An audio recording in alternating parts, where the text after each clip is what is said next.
grade. I want to just remind you of your Zoom meeting. It's 10 o'clock on Wednesday morning. Test on Thursday. Be a good chance to come in with any questions you might have. I can hit you with review questions, anything of that nature. Once again, we can't really play a review game like we typically do, but anything might help you be prepared for the test on Thursday. So hope all of y'all are well and been studying your notes. Yesterday we had finished talking about in the lesson, or the prior section rather, about the advantages and disadvantages that the South and the North had going into the war. The North had, of course, we talked about having the most number of advantages, and the South the fewest, but they had a couple very, very important ones. In particular, military leaders, would have been the most important one for the South. But we're going to start today rather with the Union and Confederate strategies that at the start of the war, and some of the strategies that developed as it went along. But the Union tried to blockade all Confederate ports and seize the Mississippi River. This is preventing the South from getting war supplies from other nations and selling cotton abroad. Pretty big deal if they control that and they shut off the mouth of that in terms of getting goods throughout the Confederacy. So it made sense that they would try to blockade the Confederate ports. Union generals on numerous occasions tried to capture, one of their strategies was capturing Richmond, the Confederate capital in Northern Virginia, but Confederate General Robert E. Lee held off Union forces for several years, keeping them from accomplishing that, at least toward the end of the war. Grant and Sherman, Ulysses S. Grant and William Sherman, they came to believe that if they destroyed the Southern armies and the land, the civilians would quit supporting the war, kind of a total war that they would put into effect. Moving on toward the end of the war. Sherman, of course, probably amongst Southerners, the most hated general that came out of it, the most hated Union general that came out of the war. I think I've mentioned before, his name was a dirty word in the South for a very long time. If you still have relatives that are maybe upper 80s, 90s, it may still be a dirty word to them, or they can remember their parents' thought if you brought up the name Sherman. And we'll talk more about him as we get through this lesson. Not today, but in the sections coming up. The South hoped that the rising casualty rates would cause Northerners to tire of the war as well. They hoped, quick battles, casualty. Hey, is this really worth it? But in terms of ships and blockades that they had to deal with, they used ships called raiders. You need to know that. Ironclads, which are armored vessels, and a submarine, the Hunley, later in the war to try to get their ports open. And some of y'all, I think, had raised your hand before and said y'all had seen the Hunley down in Charleston. So, moving on. Also, King Cotton diplomacy.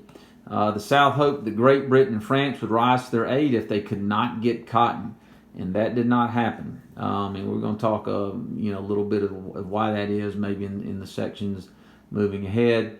But the Confederate president we mentioned yesterday is Jefferson Davis.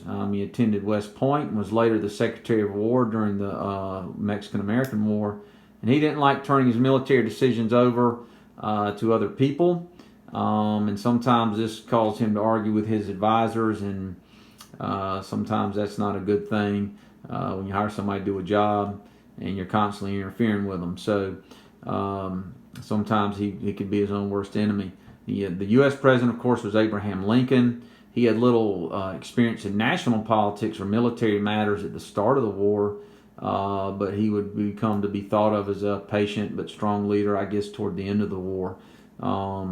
But at the beginning, a lot of people wondered if really he had what it would take, I guess, for the lack of a better way to put it. But as the war began, Army officers in the South had to make a choice of staying in the Union to fight against their home states or fight for the Confederacy. This is a pretty major dilemma for them. Robert E. Lee faced this dilemma.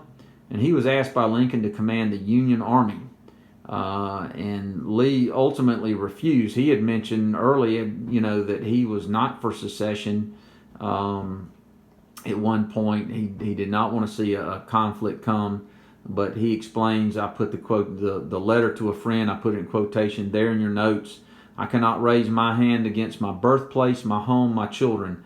I should like above all things that our difficulties might be peaceably arranged. Whatever may be the result of the contest, I foresee that the country will have to pass through a terrible ordeal. Obviously, he was right. The country did go through a terrible ordeal. Robert E. Lee went through a terrible ordeal himself. He wasn't the only Confederate leader that faced that decision, and there were some cases of military people who stayed in the Union, but it was not an easy decision. Things aren't as clear-cut as we make them sound today.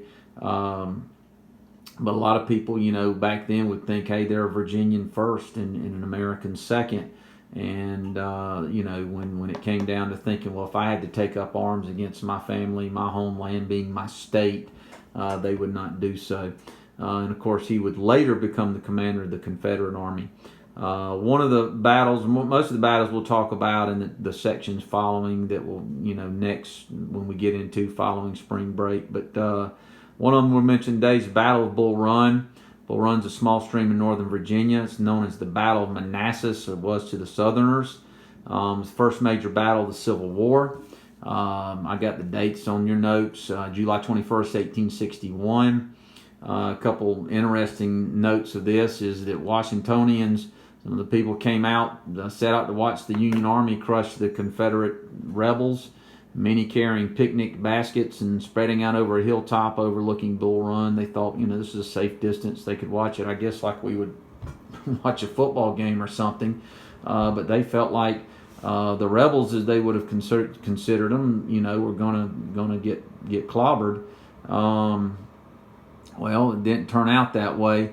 The Southern troops did not turn and run, but held their ground, and the Union troops wound up being the ones that panicked and ran back toward Washington, dropping gear and weaponry as they went. And of course, these people were shocked by this. The Confederates did win the battle, but it's believed they made a mistake in not pressuring and following up. The Yankees back in, they could have taken Washington D.C. That's debatable, but but they would have had a chance to do that.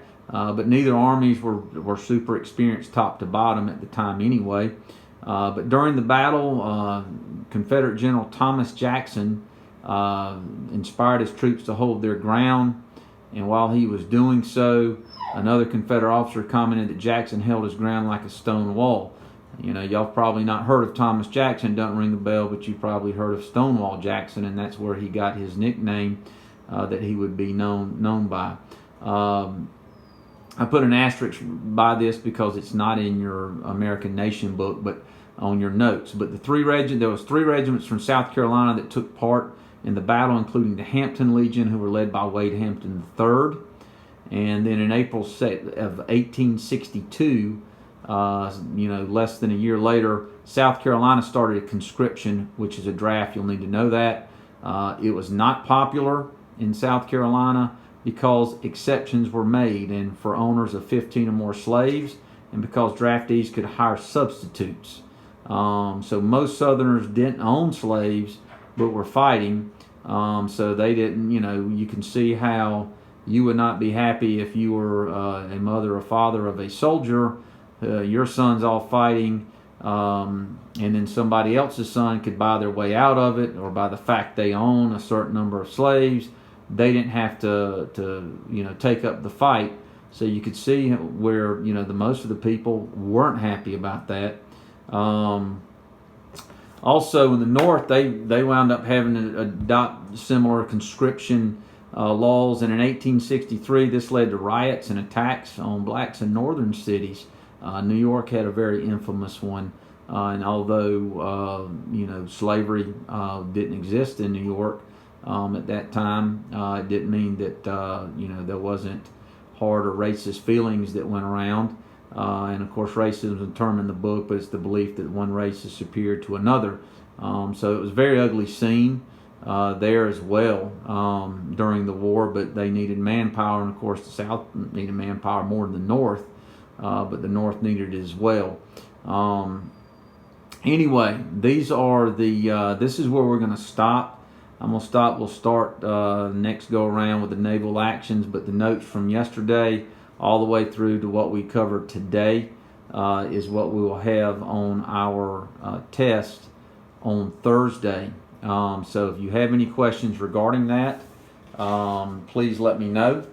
Once again, your Zoom meeting will be 10 o'clock on Wednesday morning. So write down any questions or anything that you may want to ask me at that time, and look forward to seeing you then. Thank you.